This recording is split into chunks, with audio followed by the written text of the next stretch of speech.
크게 어려움을 당한 사람이 있었습니다.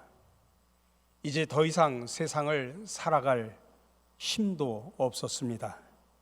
그래서 그는 친구를 찾아가 마지막으로 자신의 처지를 설명합니다. 나는 인생의 길을 잃었어. 이제 완전한 절망이야. 더 이상 희망이 없어. 죽음 외에는 떠오르는 단어가 없어. 그러자 산악인인 친구는 절망적인 하소연을 듣고 자신의 등반 경험을 들려주었습니다. 어느 날 등산을 하던 중 깊은 산에서 길을 잃었다네. 나는 생명의 위협을 느끼며 살 길을 찾아 헤맸었지. 그때 겨우 오두막을 발견했다네. 오두막에는 노인이 있었지. 노인은 공포에 떠는 나를 따뜻하게 맞아주며 이런 말을 했다네. 젊은이, 사람들이 산에서 길을 잃으면 무조건 내려가서 마을을 찾으려고 하는데 이는 더 큰 위험 속에 빠질 수 있는 실책이라네. 산에서 길을 잃으면 오히려 산 위로 올라가야 하네. 산 위에 올라가면 자신의 위치와 길이 한눈에 보인다네. 물론 보이지 않던 마을도 볼 수가 있지. 나는 노인의 말에 용기를 얻었어. 그리고 산 위에 올라가 마을로 내려가는 길을 선명하게 확인할 수 있었다네. 이 산악인 친구는 이야기를 마친 후에 그 상심한 친구의 손을 붙들고 이렇게 이야기했습니다. 인생의 길도 마찬가지라네. 고난을 당했을 때는 당황하지 말고 언덕 위로 올라가게. 인생의 언덕이 어딘가? 예수 그리스도의 십자가가 있는 은혜의 언덕 말일세. 오늘날 우리 젊은이들 중에는 여러 가지 주의와 사상들이 너무나 많아가지고 어느 길로 가야 할지를 몰라서 자기 자신을 잃어버리고 살아가는 젊은이들이 참으로 많이 있습니다. 흔히들 급변하는 세계를 말하고 빨리빨리 변해야 살아남는다고 이야기합니다. 변하고 새로워지고 앞으로 발전되어 가는 것 참으로 좋은 일입니다. 그러나 변한다고 다 좋은 것은 아닙니다. 변한다는 그 자체는 다 좋은 것도 아니고 다 나쁜 것도 아닙니다. 그러면 잘 변하는 것과 잘못 변하는 것의 차이점이 어디 있을까요? 그것은 변하는 방향이 분명하고 그 도달하려고 하는 목적이 올바르면 잘 변하는 것이고 그렇지 않으면 잘못 변하는 것입니다. 우리 사랑하는 성도 여러분, 여러분들은 어떻습니까? 여러분의 인생은 지금까지 바른 방향을 향해서 걸어오셨습니까? 오늘 우리가 읽은 사도행전 11장은 안디옥 교회가 세워지는 과정이 담담하게 기록되어 있습니다. 지금 우리가 계속 사도행전을 강해로 시리즈로 말씀을 드리고 있습니다. 오늘 읽은 말씀을 이 시작이 참 미약해 보일 수 있지만 이 교회는 하나님의 역사에 큰 흔적을 남긴 교회입니다. 이 안디옥 교회가 세워지는 과정에서 값 있는 인생을 살았던 사람들이 어떤 방향으로 움직였는지를 살펴보면 오늘날에도 동일하게 일하시는 하나님을 발견할 수가 있습니다. 그리고 우리 인생의 방향도 조금 더 선명해질 수가 있습니다. 오늘 본문은 안디옥 교회가 시작되는 그런 모습을 보여주고 있습니다. 근데 오늘 본문을 우리가 읽어보면 뭔가 정말 대단한 일이 벌어지고 있구나 그런 생각이 드십니까? 별로 그런 느낌이 들지 않을 것입니다. 뭐 그리 대단한 일이 일어난 것 같지도 않고 또 흥분할 만한 내용이 기록된 것 같지도 않습니다. 그러나 이 땅의 교회와 개인의 역사를 기록한 천군 천사들이 있다면 이 장면을 바라보면서 무지하게 가슴이 뛰었을 것입니다. 그리고 모두 함께 이렇게 환호성을 질렀을 것입니다. 드디어 주님에 대한 소식이 유대인의 벽을 넘었구나. 주님에 대한 소식이 유대인의 벽을 넘었다. 이 사건은 아주 담담하고 평범하게 기록되어 있지만은 실로 하나님의 계획 안에서 너무나도 중요하고 대단한 장면입니다. 그 이유가 무엇일까요? 그래서 오늘 본문을 통해서 주시는 하나님의 세미한 음성을 우리가 함께 나누며 은혜를 받고자 합니다.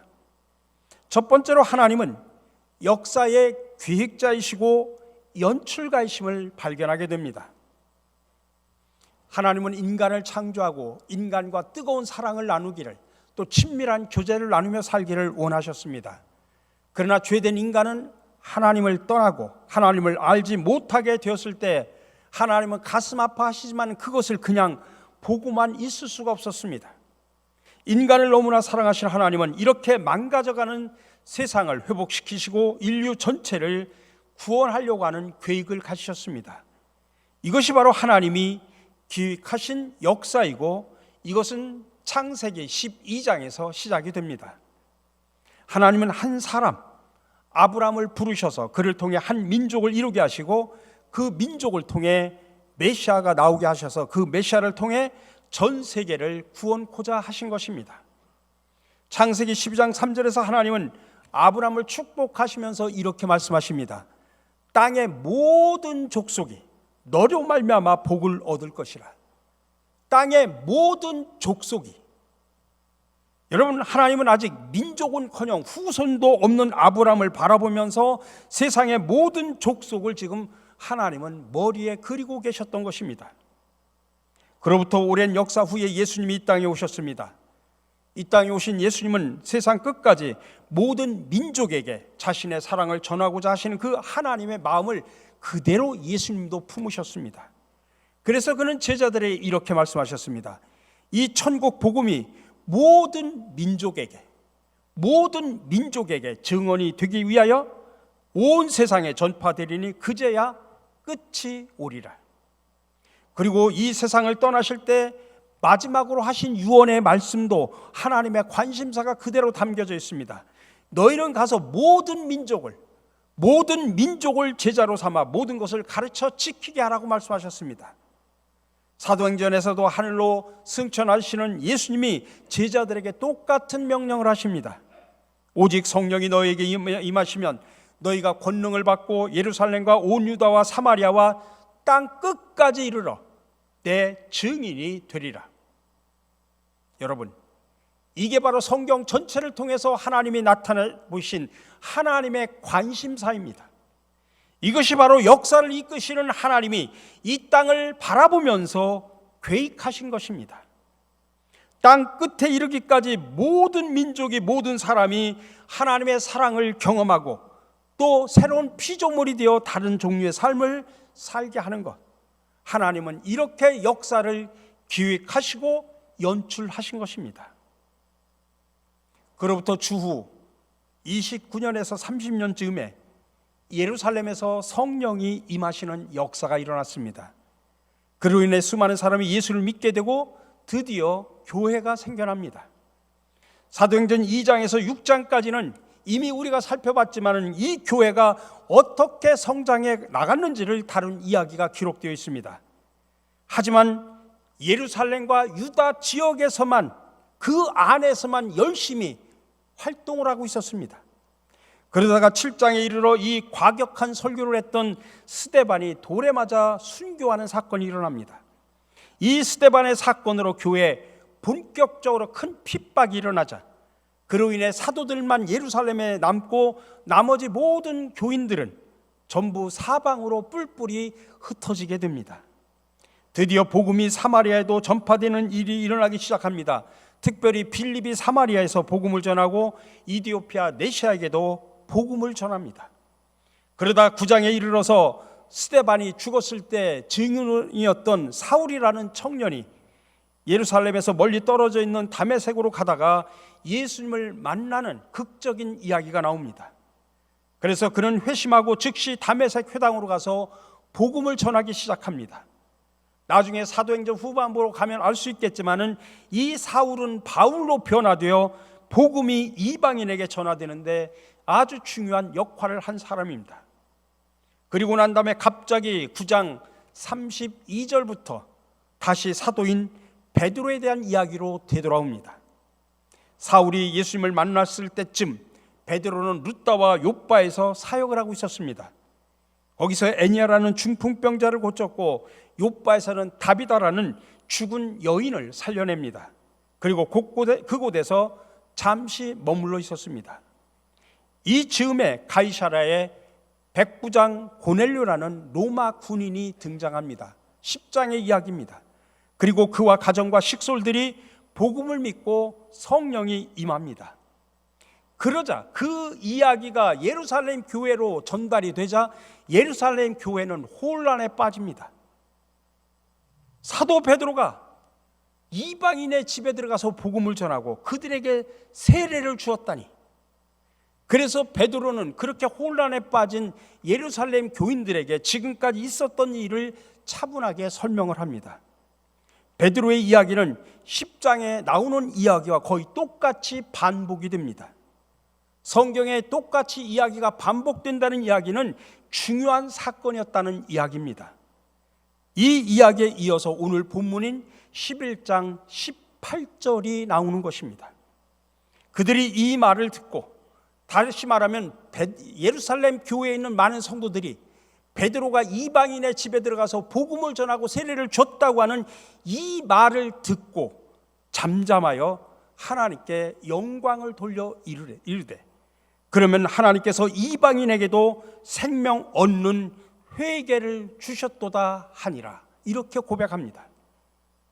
하나님은 처음부터 사도행전 1장 8절에서 땅끝까지 이르러 내 증인이 되라고 하셨지만은 예루살렘에 있었던 예루살렘 교인들은 이제야 이방인에게도 복음을 전해야 하는구나, 지금 그렇게 말을 하고 있는 것입니다. 땅끝은커녕 유대 지역에만 머물고 있었던 그들이 이방인에게도 복음을 전해야 한다는 사실을 깨닫기 시작하는 시점인 것입니다. 그때에 19절에 나오는 그때의 스데반의 일로 흩어졌던 사람들이 안디옥까지 왔습니다. 여기서 그때라고 하는 이 말은 참으로 감격적인 표현이고 이 모든 일이 동시에 일어나고 있음을 우리에게 보여주고 있습니다. 베드로가 여전히 유다 지역 여기저기 돌아다니고 있을 무렵에 그때에 어떤 사람들은 가이사랴로부터 한참 북쪽에 있는 안디옥까지 가서 복음을 전하고 있었다, 그 소리입니다. 그리고 20절에서 이르면 놀라운 표현이 나옵니다. 세 번역으로 읽어드립니다. 그들 가운데는 키프로스 사람과 구레네 사람 몇이 있었는데 그들은 안디옥에 이르러서 그리스 사람들에게도 말을 하여 주 예수를 전하였다. 처음으로 이방인에게 복음이 전파되는 순간입니다. 여러분, 세계 교회의 역사의 첫 장의 주제가 예루살렘 교회였다고 하면 두 번째 장의 주제는 바로 이 안디옥 교회입니다. 이렇듯 하나님이 이 세상을 다스리고 계시고 우주 역사와 인간의 역사를 기획하고 연출하고 이끌어 가시는 분이시라면 그 하나님을 떠나서 인생의 의미를 찾으려고 하는 것은 정말 어리석은 일입니다.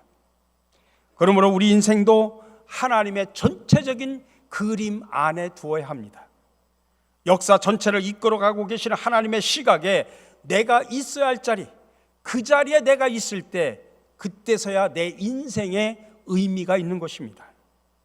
우리가 하나님의 역사 교육과 연출의 방향을 몰라서 있어야 할 그 자리에 있지 않음으로 인해서 하나님의 전체 그림에 마치 이가 하나 빠진 것처럼 그렇게 될 수도 있기 때문입니다.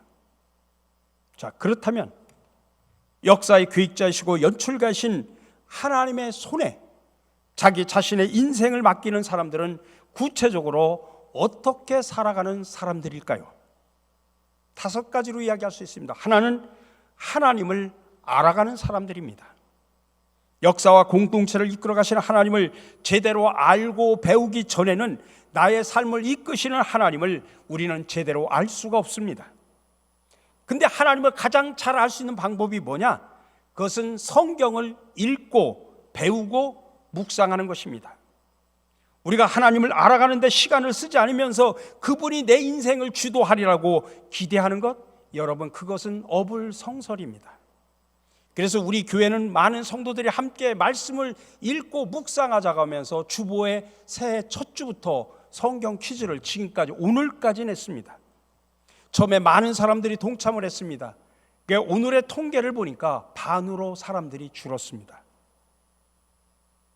두 번째로, 자신을 향한 하나님의 뜻이 무엇인지 물어보는 사람들입니다. 하나님은 여러분 각자를 향한 특별한 뜻을 가지고 계십니다.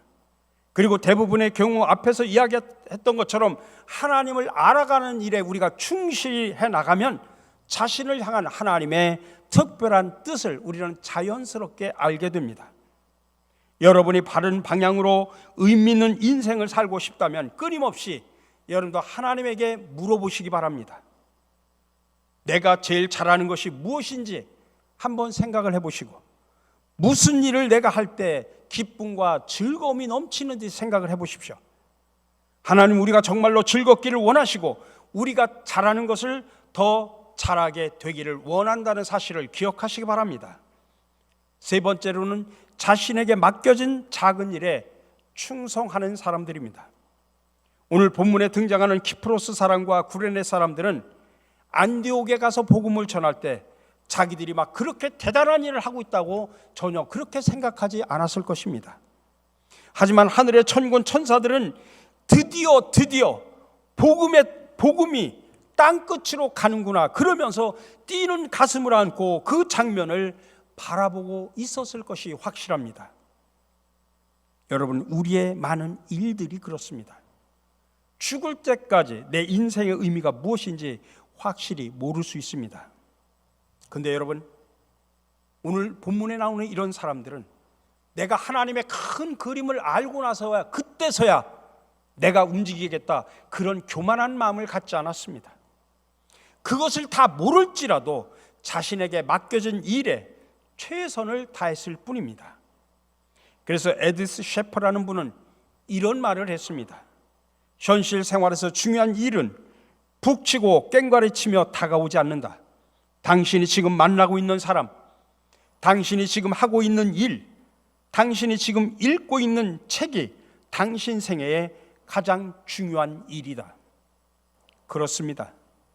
지금 사소한 것처럼 보이는 작은 섬김, 내게 주어진 짧은 시간을 소중한 일에 잘 활용하는 것, 이런 것들이 모여서 하나님의 전체적인 역사가 만들어진다는 사실을 기억하시기 바랍니다. 한웅재 목사님이 부른 소원이라는 CCM 노래가 있는데 가사만 제가 전달을 해드립니다. 삶의 작은 일에도 그 마음 알기를 원하네. 그 길 좁은 길로 가길 원해. 나의 작음을 알고 그분의 크심을 알면 소망 그 깊은 길로 가길 원하네. 저 높이 솟은 산이 되기보다 여기 오름직한 동산이 되길. 내 가는 길만 비추기보다는 누군가의 길을 비춰준다면 내가 노래하듯이 또 내가 얘기하듯이 살 길, 난 그렇게 죽기 원하네. 삶의 한 절이라도 그분을 담기 원하네. 사랑 그 높은 길로 가기 원하네. 역사의 기획자이고 연출가를 잘 아는 사람들은 아무리 작은 일이라도 자기에게 주어진 일에 최선을 다하고 충성한다는 사실을 기억하시기 바랍니다. 네 번째로, 하나님의 손이 함께하는지 늘 점검하는 사람들입니다. 하나님의 손이 자신의 인생을 맡긴 사람들에게 가장 중요한 평가 지표는 무엇일까요? 그들은 하나님의 손에 자기의 인생을 맡겼기 때문에 하나님의 손이 함께하는지 늘 점검 기준으로 삼습니다. 기프로스 사람과 구레네 사람들이 복음을 전했을 때 마치 기다렸다는 듯이 막 수많은 이방인들이 하나님을 믿게 되었다는 사실을 여러분들 오늘 본문에서 나오고 있습니다. 그 구절에 보면 주의 손이 그들과 함께했다는 표현이 나옵니다. 왜 그러냐면 하나님께서 그것을 너무나 기다리셨기 때문에 하나님께서 그렇게 역사하신 것입니다. 그렇다면 하나님의 손이 함께한다고 하는 것을 우리는 어떻게 할 수 있을까요? 두 가지 측면에서 할 수 있습니다. 하나는 주관적으로 내 마음속에 평안이 있고 하나님이 함께한다는 임재의식이 있을 때입니다. 실로 대단한 일이 아닌다고 할지라도 작은 일에 내가 최선을 다하고 충성을 하는데 그때 내 마음속에는 막 기쁨이 넘치고 평강이 넘치고 하나님이 함께한다는 임재의식이 있다고 하면 그런 내면의 확신이 있다고 하면 그건 중요한 지표가 됩니다. 또 객관적으로도 볼 수 있습니다. 주님의 손이 함께하면 객관적으로는 생명의 역사가 일어납니다. 하나님을 알지 못하던 사람이 하나님을 알게 되고 영혼이 망가진 사람들이 다시 생명력을 가지고 일어나게 됩니다. 하나님의 손이 함께하는 일이 꼭 거대하고 대단한 일일 필요가 꼭 없습니다. 나와 대화를 나눈 사람이 위로를 받고 힘을 얻는다면, 나의 작은 일이 내가 속한 공동체를 더욱더 사랑할 수 있는 곳이 될 수 있게 한다면 그 작은 일이 하나님의 손이 함께 하신다는 사실을 기억하시기 바랍니다. 마지막으로 방향을 제대로 잡고 가는 그러한 사람들입니다. 우리가 사회생활을 하면, 저도 우리 교육 가운데 그런 분들 뵌 적도 있습니다만 참 여러 가지 배경도 좋고 똑똑한 친구인데 어느 회사에 들어가서 오래 견디질 못합니다. 한 달, 또 어떤 때는 3달, 그러다 또 회사를 바꾸기도 하고 자주 부딪히기도 합니다. 그들은 자신이 하고 싶은 일과 일하는 방식에 매여서 그 회사의 방침과 경영 방침과 방향에 관심이 전혀 없습니다. 이렇듯 직장에서도 우리의 상사라고 할 수 있는 사람들과 마음을 맞추지 않으면 제대로 일을 할 수가 없습니다. 하물며 인간의 역사를 이끌어 오신 하나님의 뜻을 모르고 하나님이 어떻게 세상을 움직여 나가시고 이 땅을 경영해 나가시는지 모르면서 내가 값진 인생, 하나님이 원하시는 공동체, 여러분 절대로 꿈을 꿀 수가 없습니다. 뿐만 아니라 역사의 주인이시고 우리 인생의 주인이신 하나님은 저와 여러분들을 이용하시는 분이 절대로 아닙니다. 아니, 오히려 우리로 하여금 최선의 삶을 살아가기를 원하는 우리의 가장 큰 후원자임을 믿으시기 바랍니다. 우리가 그렇게 살 수 있도록 도와주시는 우리의 리더이고 우리의 코치이십니다. 그렇다면 우리가 망설일 것이 무엇이 있습니까? 값진 인생, 우리가 진정한 공동체를 꿈꾼다면 역사의 기획자시고 연출자이신 하나님의 손에 우리 인생을 의탁하시기 바랍니다. 이것을 위해 하나님을 알아가고 우리를 향하신 하나님의 특별한 뜻이 무엇인지 끊임없이 질문하시기 바랍니다. 그리고 하나님께서 마음을 두시고 우리에게 맡기신 작은 일에 최선을 다해 충성을 다하시기 바랍니다. 키프로스 사람과 구레네 사람들은 천군 천사들의 환호성을 받는지 안 받는지도 모르면서 자신들이 마땅히 살아야 할 삶을 살았습니다. 저와 여러분들도 그렇게 방향을 제대로 잡고 값진 인생을 살아가시기를 주님의 이름으로 간절히 축원합니다.